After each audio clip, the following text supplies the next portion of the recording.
तो फिल्म की शुरुआत में हमें बताया जाता है कि ज़मीन के तबाह होने के बाद सभी इंसानों ने स्पेस में कॉलोनीज बना ली थी, लेकिन इन कॉलोनीज वाली जिंदगी आसान बिल्कुल भी नहीं थी। यहाँ पर रोज जिंदा रहने के लिए एक नए चैलेंज का सामना करना पड़ता था। इस दुनिया में रोज कुछ भी एक सा नहीं रहता था। बदलते माहौल के मुताबिक अगर कोई अपने आप को ना बदलता तो वो यहाँ पर मारा जाता था। यही सब कुछ बताते हुए हमें एक स्पेसशिप का सीन दिखाया जाता है, जहाँ पर बगैर किसी वार्निंग के एक एलियन शिप आ जाता है। स्पेसशिप के अंदर मौजूद एक छोटी बच्ची जब उस एलियन शिप को आता हुआ देखती है तो वो डर कर अपने आप को एक कमरे में लॉक कर देती है। कुछ टाइम बाद डरते हुए उसके डैड उस कमरे तक पहुंचते हैं और जोर जोर से उस कमरे के दरवाजे को नॉक करते हैं। वो बच्ची हिचकिचाते हुए ये सोच रही थी कि उसे ये दरवाजा खोलना भी चाहिए या नहीं। अचानक ही करीब रखी हुई एक स्क्रीन पर उसकी मॉम आती है, जो उसे वार्न कहती हैं कि तुम्हें मजबूत रहना है और किसी भी हाल में किसी के लिए भी ये दरवाजा नहीं खोलना। वो लड़की अभी भी कंफ्यूज थी। एकदम से हॉलवे के अंदर से किसी के हुर्राने की आवाज आई और चंद सेकंड्स बाद हमें बाहर का सीन दिखाया गया, जहां उसके डैड अब मर चुके थे। वो लड़की इस सब से टूट गई थी। स्क्रीन पर उसकी मॉम उसे समझाती भी है कि खुद को संभालो, तुम बहादुर हो। लड़की अपने डैड के गम से अभी निकली ही नहीं थी कि उसने स्क्रीन पर देखा कि उसकी मॉम पर भी एलियंस ने हमला कर दिया था और कुछ ही देर में वो भी मारी गई। इस बच्चे का नाम हमें ओलिविया पता चलता है, जिसकी एक ही मिनट में पूरी दुनिया उजड़ चुकी है।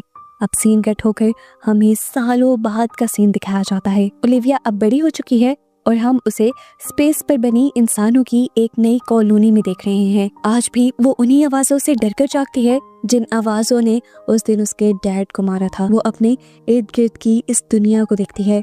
ये दुनिया, ये कॉलोनी एक हद से ज्यादा आर्टिफिशियल थी। यहाँ पर लगे हुए दरख्त भी आर्टिफिशियल खिलौने लगते थे। खैर, वो अब अपनी फैमिली पिक्चर दिखती है और इतनी ही देर में उसके कमरे में मीरा आ जाती है, जो कि उसकी फियांसे की बेटी है। मीरा यहाँ उससे उसके डैड के बारे में पूछने आई थी और जब मीरा ने देखा कि ओलिविया अपनी फैमिली फोटो दिख रही है तो वो उससे उसकी फैमिली के बारे में पूछते हैं और ओलिविया उसे बताती है कि उसके दोनों पेरेंट्स मर चुके हैं। खैर, कुछ ही देर में हम देखते हैं कि मीरा के डैड एंड्रयू ओलिविया के पास आते हैं और वो उससे पूछते हैं कि तुमने क्या फैसला किया, क्या तुम अब हमारे साथ ही रहोगी। ओलिविया कुछ सोचते हुए नाम सर हिलाती है और बताती है कि मेरे कॉन्ट्रैक्ट में सिर्फ 3 ही महीने बाकी रह गए हैं और उसके बाद मैंने अर्थ पर वापस जाने का प्लान बनाया है। ये सुनकर एंड्रयू थोड़ा उदास हो जाता है, लेकिन ओलिविया उसे यकीन दिलवाती है कि वो उससे वापस मिलने जरूर आएगी। हमें दिखाया जाता है कि कुछ देर बाद ओलिविया से मिलने के लिए एक लड़का आता है। उसे अर्थ के बारे में जानना था। उसने अर्थ को कभी नहीं देखा था। वो ओलिविया से आकर बहुत ही एक्साइटेड होकर सवाल करता है कि क्या दुनिया में सच में जानवर होते हैं। ओलिविया हंसते हुए हाँ में जवाब देती है और उसे दुनिया की हर उस चीज के बारे में बताती है जो उस बच्चे ने इस स्पेस कॉलोनी में नहीं देखी थी। ओलिविया की बातों से वो बच्चा दुनिया के उन ख्यालों में खो जाता है जो उसने देखे ही नहीं थे। इसके बाद ओलिविया कंट्रोल रूम के अंदर जाकर अपने को-वर्कर ऑर्लो से मिलती है। ऑर्लो से बताता है कि वो लोग सिस्टम में कुछ नई चीजें इंस्टॉल कर रहे हैं। अभी ये लोग बात ही कर रहे थे कि ओलिविया को दोबारा मीरा की कॉल आ गई। इस टाइम वो डरी हुई थी। वो परेशान होकर ओलिविया से कहती है, या तो आप हमें छोड़कर वापस अर्थ पर ना जाएं या फिर हम सबको अर्थ पर ले जाएं। ओलिविया उसे समझाती है कि आप लोगों का अर्थ पर जाना पॉसिबल नहीं है और मैं यहाँ रुक नहीं सकती। वो मीरा को समझा ही रही थी कि कॉल अचानक से कट गई। एकदम से वहाँ पर इमरजेंसी अलार्म्स बजने लगे और फैसिलिटी के अंदर एक धमाका हुआ। इस धमाके ने इस पूरी फैसिलिटी को हिला कर रख दिया था। ये चेक करने से पहले कि इस फैसिलिटी में हुआ क्या है, ऑर्लो और ओलिविया पूरी फैसिलिटी में खतरे की वार्निंग भेजना शुरू कर देते हैं। सभी लोग तेजी से सेफ रूम्स की तरफ भागने लगे और यहाँ पर पूरी फैसिलिटी में अजीब अफरा तफरी सी मच गई। ऑर्लो उस धमाके में हुए जख्मी लोगों के बारे में बहुत ज्यादा परेशान हो रहा था, जबकि ओलिविया भी उनके बारे में सोच नहीं रही थी। वो चेक करना चाह रही थी कि असल में ब्लास्ट हुआ किस वजह से था, लेकिन यहाँ पर सभी कैमरास बंद पड़े थे। ओलिविया परेशान होते हुए बाहर जाने का डिसाइड करती है ताकि वो खुद देख कर आए कि मसला क्या बना है और इतने में ही ऑर्लो की नजर पड़ती है विंडो के बाहर, जहाँ पर एक अजीबो गरीब एयरशिप मंडला रही थी। ये समझ गए थे कि ये एक एलियन शिप है और एलियन का उनकी स्पेस कॉलोनी पर हमला हो गया है।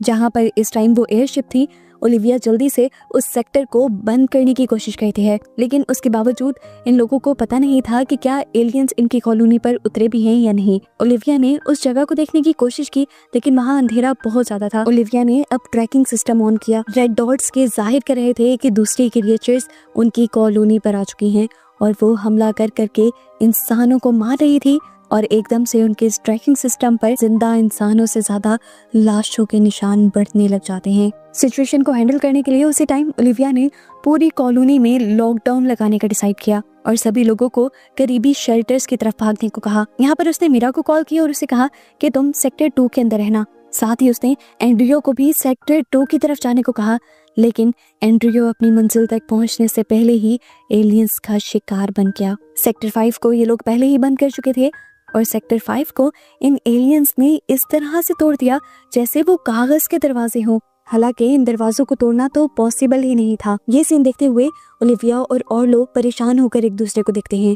इन एलियंस ने सेक्टर 5 के अंदर जाकर सभी लोगों को मार दिया था। अब उसने सेक्टर 1, 2 और 3 के लोगों को शेल्टर 2 की तरफ जाने को कहा, जबकि सेक्टर 4 और 5 के लोगों को शेल्टर 1 की तरफ जाने को कहा। बहुत से लोग शेल्टर्स की तरफ नहीं जाना चाहते थे, वो अपने दुश्मनों से यानी इन एलियंस से लड़ना चाहते थे, पर ऑर्लो जानता था कि इंसानों के पास इस टाइम इन एलियंस से लड़ने के लिए कोई भी हथियार नहीं है। ऑर्लो ने इन लोगों को समझाने की कोशिश की, देखो मेरी बात समझो, ये एलियंस इतने ज्यादा खतरनाक हैं कि इनसे लड़ना मुमकिन नहीं है।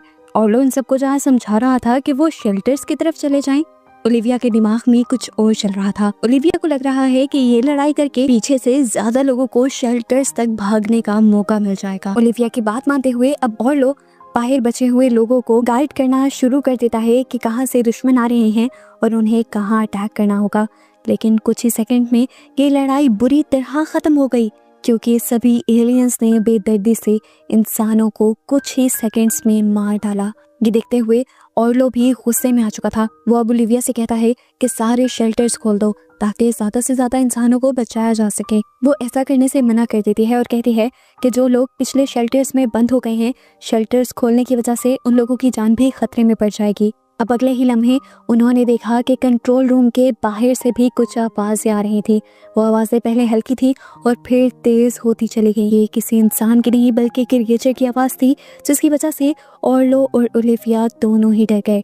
इसी के बाद करीब से ही इंसानों की चीखने और चिल्लाने की आवाजें आने लग जाती हैं और एकदम से वो सारी आवाजें भी खामोश हो जाती हैं।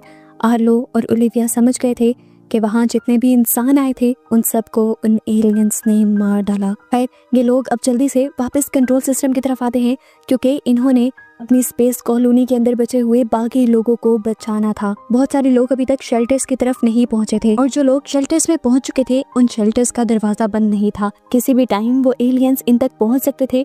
इसलिए ओलिविया आर्लो से सभी शेल्टर्स के दरवाजों को बंद करने को कहती है, लेकिन आर्लो कहता है अभी हमें थोड़ी देर इंतजार करना चाहिए ताकि थोड़े से और लोग शेल्टर्स के अंदर चले जाएं। ओलिविया उसे समझाती है, देखो कि अगर हमने गेट बंद नहीं किए अभी तो सभी लोग मारे जाएंगे। वो अब खुद उसके पास जाकर गेट बंद करने की कोशिश करती है, पर आर्लो उसे रोक देता है क्योंकि वो देख रहा था कि शेल्टर 1 के अंदर उसके पेरेंट्स जा रहे थे। वो उनके अंदर जाने का इंतजार करता रहता है और इतनी ही देर में एलियंस यहाँ आकर हमला कर देते हैं। आर्लो के पेरेंट्स तो क्या, शेल्टर 1 के अंदर मौजूद सभी लोग मारे जाते हैं, यहाँ तक कि ओलिविया का फ्रेंड भी। दोनों की हालत अब ऐसी हो गई थी जैसे ये दोनों खुद ही मर जाएंगे। इनसे अब अपनी स्क्रीन्स भी नहीं देखी जा रही थी। इससे पहले कि ये लोग कुछ कहते, इन्हें शेल्टर 2 से एक कॉल आता है और पता चलता है कि शेल्टर 2 की तरफ वो क्रिएचर आ गया था। अब क्योंकि ओलिविया को माहौल पैनिक तो नहीं बनाना था, इसीलिए वो झूठ बोल देती है कि इस शेल्टर के अंदर आप लोग 2 घंटे तक सेफ रह सकते हैं। अब ओलिविया आर्लो से पूछती है कि आगे हमें क्या करना चाहिए, लेकिन आर्लो तो अपने होशो हवास में ही नहीं था। इतनी देर में यहाँ पर ओलिविया के पास उसके फ्रेंड की बेटी की कॉल आ जाती है। वो उससे पूछ रही थी मेरे डैड कहाँ हैं। ओलिविया उससे झूठ कह देती है कि वो शेल्टर 1 में बिल्कुल सेफ है। ये सुनकर आर्लो को गुस्सा आ जाता है और वो ओलिविया से पूछती है कि आपने झूठ क्यों बोला। तो ओलिविया उसे समझाती है, देखो ये वक्त ऐसा नहीं है कि हम लोगों को सच बताकर पैनिक में डाल दें। इस टाइम हमें खुद भी रिलैक्स रहना है और लोगों को भी रिलैक्स रखते हुए ये सिचुएशन हैंडल करनी है। उसकी बातों का ऑर्लो पर भी असर होता है और वो भी अब अपना कंट्रोल संभाल लेता है। अब ये लोग मदद करने के लिए बाहर से टीम्स बुलाना चाहते थे, पर इन्हें पता चलता है कि इनका रेडियो टावर भी उन्हीं एलियंस ने डिस्ट्रॉय कर दिया था। ऑर्लो अपनी स्क्रीन पर देखता है कि 6 लोग अभी भी अपने अपने शेल्टर्स के अंदर नहीं गए थे, वो लोग अभी बाहर ही छुपे हुए थे। ओलिविया कहती है कि हम इन 6 लोगों से कांटेक्ट करके अपनी मदद करवा सकते हैं। यहाँ पर ये लोग चर्च में मौजूद एक आदमी से कांटेक्ट करते हैं जो सबसे पहले अपने बेटे के बारे में पूछता है। उसका बेटा तो इस दुनिया में नहीं रहा था, लेकिन वो झूठ बोल देते हैं कि उसका बेटा सेफ है। दूसरी तरफ ओलिविया एक निशा नाम के बंदे से कांटेक्ट करती है और उसे वो मिशन देती है कि 2 जख्मी लोगों को वो शेल्टर रूम तक पहुंचाए। चर्च वाले लड़के को इन लोगों ने रेडियो टावर ठीक करने का काम दिया था, जबकि एक कपल इन्होंने देखा कि माइंस के अंदर छुपा हुआ था। वो उस कपल को सेव करने के लिए कंट्रोल रूम तक बुला लेती है और इतने में ही दूसरी तरफ दिखाया जाता है कि वो लड़का बाशिर जो कि इनका रेडियो टावर ठीक कर रहा था, ओलिविया देखती है कि उसके पीछे मॉन्स्टर क्रिएचर पड़ चुकी है और वहाँ वो बूढ़ा आदमी निशु जिस कपल की मदद कर रहा है, उस कपल की हालत तो इतनी ज्यादा खराब है कि वो किसी भी मिनट मर जाएंगे। तो ओलिविया निशु को एक नया मिशन दे देती है कि वो जाकर उन क्रिएचर्स का रास्ता भटकाएं ताकि बाशिर अपना काम कर सके। ओलिविया का ये प्लान काम भी कर जाता है। निशु के सामने जाने से वो क्रिएचर्स भटक भी जाते हैं, लेकिन इस सब में निशु की जान चली जाती है। यहाँ कंट्रोल रूम के बाहर अब वो कपल भी आ गया था, जिनको अंदर करने के लिए ओलिविया ने कंट्रोल रूम का दरवाजा खोल लिया। बाशिर टावर को ठीक करते करते ओलिविया से पूछता है कि क्या जो अब हो रहा है ऐसा कभी पहले भी हुआ है। ओलिविया कहती है हाँ हुआ है। बचपन में एलियंस ने हमारी कॉलोनी पर हमला कर दिया था और उस हमले में मेरे दोनों पेरेंट्स मारे गए, जिसके बाद गवर्नमेंट ने मुझे अपनी कस्टडी में कर लिया, मुझे पढ़ाया और स्पेस कॉलोनी को कंट्रोल करने की ट्रेनिंग दी। इसी दौरान हम देखते हैं कि बाशिर भी उस रेडियो टावर को ठीक करने में कामयाब हो गया था। ओलिविया भी फौरन हेडक्वार्टर में मदद की डिमांड करती है और उसे पता चलता है कि सिर्फ उन्हीं की कॉलोनी में ही नहीं बल्कि और भी बहुत सी स्पेस कॉलोनीज के अंदर ऐसे ही एलियंस ने हमले किए थे। सभी रेस्क्यू टीम्स वहाँ पर बिजी हैं और जो अब अर्थ से कोई रेस्क्यू टीम आएगी उसको भी आने में लगभग 12 घंटे लग सकते हैं। 12 घंटे अब इन्हें खुद ही सरवाइव करना था क्योंकि इनके पास कोई और रास्ता था भी नहीं। इतने में ही बाशिर दिखता है कि उसकी तरफ एक क्रिएचर आ रहा था। इस क्रिएचर को मारने के लिए वो अपना ग्रेनेड फेंकता है और इसी हमले में खुद भी मारा जाता है। अब वो प्रेग्नेंट लड़की जिसे ओलिविया ने अपने ही कंट्रोल सेंटर के अंदर शेल्टर दिया था, उसका हस्बैंड ओलिविया से कहता है कि यहाँ पर एक शिप है जिसके अंदर 3 लोग बैठकर सेफली इस जगह से निकल सकते हैं। वो लड़की ओलिविया से कहती है कि हम तीनों यहाँ से चलते हैं ऑर्लो को छोड़कर, पर ओलिविया उसकी खुदगर्जी पर हैरान होती है और उसे बताती है कि उसने तुम दोनों को बचाने के लिए अपनी जान दांव पर लगा दी और अब क्या मैं उसे ही छोड़ जाऊं। लेकिन ये औरत बिल्कुल भी इमोशनल नहीं थी और उसे किसी की भी नहीं सुननी थी। जब ओलिविया उस लड़की की बात नहीं मानती तो वो लड़की जाकर ऑर्लो की गर्दन पर गन रख देती है। ओलिविया उससे कहती है कि अगर तुमने ऐसा किया और ऑर्लो को खरोश भी आई तो मैं शेल्टर 1 के अंदर बंद एलियन को माइन 1 की तरफ छोड़ दूंगी जहाँ पर तुम्हारा हस्बैंड है। वो लड़की जब ऑर्लो को नहीं छोड़ती तो इन दोनों के दरमियान में लड़ाई भी शुरू हो जाती है और यहाँ सचमुच में ओलिविया उस मॉन्स्टर को खुला छोड़ देती है। माइन की आवाजें सुनते हुए वो मॉन्स्टर माइन की तरफ चला जाता है और उस लड़के पर हमला करने ही वाला होता है कि वो लड़का अपनी जान बचाते हुए यहाँ कंट्रोल रूम की तरफ आ जाता है। ओलिविया कंट्रोल रूम का दरवाजा खोल देती है जिससे वो लड़का भी कंट्रोल रूम के अंदर आ जाता है और साथ में वो मॉन्स्टर भी। अब वो लड़की जिसके हाथ में गन थी वो ऑर्लो को मारने के बजाय उस एलियन मॉन्स्टर के ऊपर हमला करने लग जाती है, लेकिन एक ही सेकंड में जंप करते हुए वो मॉन्स्टर उस लड़की तक आता है और उसे मार देता है। इसके बाद वो मॉन्स्टर उस लड़की के हस्बैंड की तरफ बढ़ जाता है, जिसके बाद अब वो मॉन्स्टर ओलिविया के पीछे पड़ चुका था। अपने आप को बचाने के लिए ओलिविया एक रूम के अंदर चली जाती है जिसके भारी मेटल के दरवाजे भी एक पंच मारते हुए वो एलियन तोड़ देता है। ओलिविया को बचाने के लिए पीछे से ऑर्लो उस क्रिएचर पर जब हमला करता है तो वो क्रिएचर ऑर्लो की तरफ अट्रैक्ट हो जाती है। इस टाइम ऑर्लो के पास एक ग्रेनेड था, उसने वो ग्रेनेड यहाँ पर फेंक दिया उस मॉन्स्टर के ऊपर, जिसकी वजह से एक मॉन्स्टर तो मारा गया लेकिन ऑर्लो भी इस वजह से बहुत ज्यादा जख्मी हो गया। ओलिविया फौरन उसके पास आई। उसने महसूस किया कि इर्द गिर्द और भी कई ज्यादा एलियंस हैं जिनको डिस्ट्रैक्ट करने के लिए वो यहाँ पर वाइड नॉइज चला देती है और ऑर्लो के पास बैठी रहती है। क्रिएचर भी इधर आकर वाइड नॉइज को उठाकर दूर फेंकता है और तभी यहाँ पर एक और क्रिएचर भी आ जाती है। ऑर्लो ओलिविया से कहता है तुम यहाँ से भागो, मैं तो वैसे भी नहीं बच पाऊंगा, कम से कम मैं तुम्हारी जान तो बचा लूं। ऑर्लो उन क्रिएचर्स के सामने आ जाता है और मौका पाते ही ओलिविया पिछले दरवाजे से भाग जाती है। वो यहाँ से इमरजेंसी शिप में बैठकर भाग सकती थी, लेकिन तभी उसे अपनी फ्रेंड की बेटी और बाकी लोग याद आने लग जाते हैं। वो यहाँ से जाने का फैसला छोड़ देती है और वापस अपने कंट्रोल रूम में आ जाते हैं। पहले वो सभी मॉन्स्टर्स की पोजीशन का पता चलाते हैं और उसे पता चलता है कि इस टाइम सभी के सभी सेक्टर 5 में थे। वो मॉन्स्टर्स की कमजोरी भी जान गई थी कि वॉइड नॉइस से वो डिस्ट्रैक्ट हो जाते हैं, इसीलिए वो वॉइड नॉइस लेकर और बहुत सारे ग्रेनेड लेकर सेक्टर 5 की तरफ चले जाते हैं। वहाँ पे सभी एलियंस जब डिस्ट्रैक्ट हो जाते हैं तो वो जगह जगह ग्रेनेड लगा देती है और वहाँ से बाहर निकलते हुए एक बहुत बड़ा ब्लास्ट कर देती है, जिसकी वजह से सेक्टर 5 वहाँ पर मौजूद एलियंस की शिप और सारे ही एलियंस मारे जाते हैं और शेल्टर्स के अंदर मौजूद सभी लोग सेफ रहते हैं। इसी दौरान हम देखते हैं कि यहाँ पर रेस्क्यू टीम भी आ चुकी थी, जो एक एक करके बचे हुए लोगों को रेस्क्यू करने लग जाते हैं। ओलिविया की दोस्त की बेटी बाहर निकलकर अपने डैड के बारे में पूछती है तो उसे पता चलता है कि उसके डैड मारे गए थे। जिसके बाद वो बच्ची रेस्क्यू टीम से ओलिविया के बारे में भी पूछती है। रेस्क्यू टीम को नहीं पता था, उसने नीचे फर्श पे देखा, वहाँ ओलिविया की फैमिली पिक्चर थी। उसने रेस्क्यू टीम को बताया कि ओलिविया इर्द गिर्द कहीं होगी। रेस्क्यू टीम भी उस बच्चे के कहने पर यहाँ पर सर्च शुरू कर देते हैं और उन्हें थोड़ी देर में ओलिविया मिल भी जाती है। वो जिंदा थी और सही थी।